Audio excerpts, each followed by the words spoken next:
पाए, जिसके फलस्वरूप अभिमन्यु का वध हो जाता है। सभी महारथी मिलकर उसका वध कर देते हैं। अब वहां पे ये कहा जाता है कि अर्जुन ने ये प्रण लिया था कि जयद्रथ को अगले दिन सूर्यास्त होने से पहले उसका वध कर दूंगा, वरना मैं चिता पे खुद चला जाऊंगा अपने पुत्र के साथ।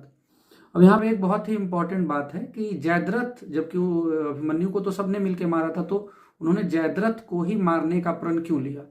क्योंकि जयद्रथ एकमात्र ऐसा योद्धा था उस समय जो कि अभिमन्यु के मरने के बाद उसके शरीर को लात मारा था, मतलब उसके शरीर पे लात से प्रहार किया था। बाकी किसी योद्धा ने मरने के बाद अभिमन्यु पे प्रहार नहीं किया था।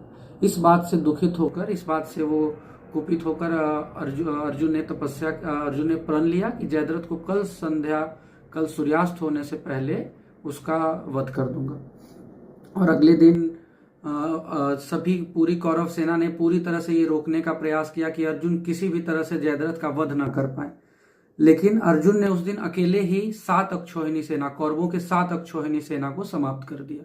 अर्जुन के पराक्रम का हमें प्रमाण उसी दिन मिलता है कि वो अपने, अगर बोल सकते हैं कि पूरी शक्ति के साथ युद्ध किया उन्होंने, तो एक ही दिन में पूरी कौरव सेना के समझिए कि 7 अक्षौहिणी सेना का उन्होंने संहार कर दिया।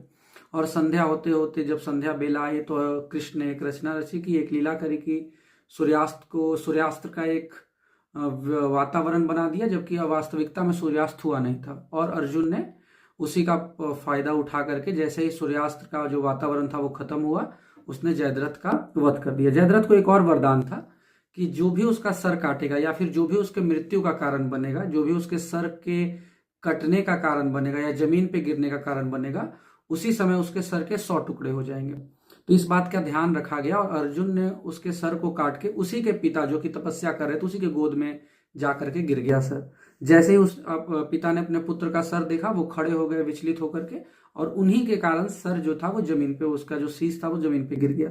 और क्योंकि उसके पिता के कारण ही उसका शीश जमीन पे गिरा था, इस वजह से उसके पिता के सर के ही 100 टुकड़े हो गए। ये हमें मेंशन महाभारत में मिलता है। तो सिंधु राज के बारे में और कुछ नहीं। हाँ, सिंधु राज एक बहुत ही शक्तिशाली राज्य था, ये बोला जा सकता है।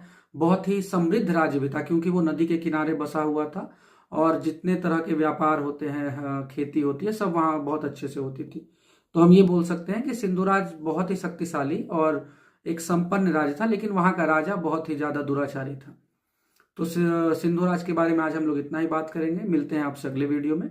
अगर आप कोई और ऐसे राज्य के बारे में वीडियो जानना चाहते हैं, उसके बारे में आप जानकारी लेना चाहते हैं, तो आप कमेंट कर सकते हैं।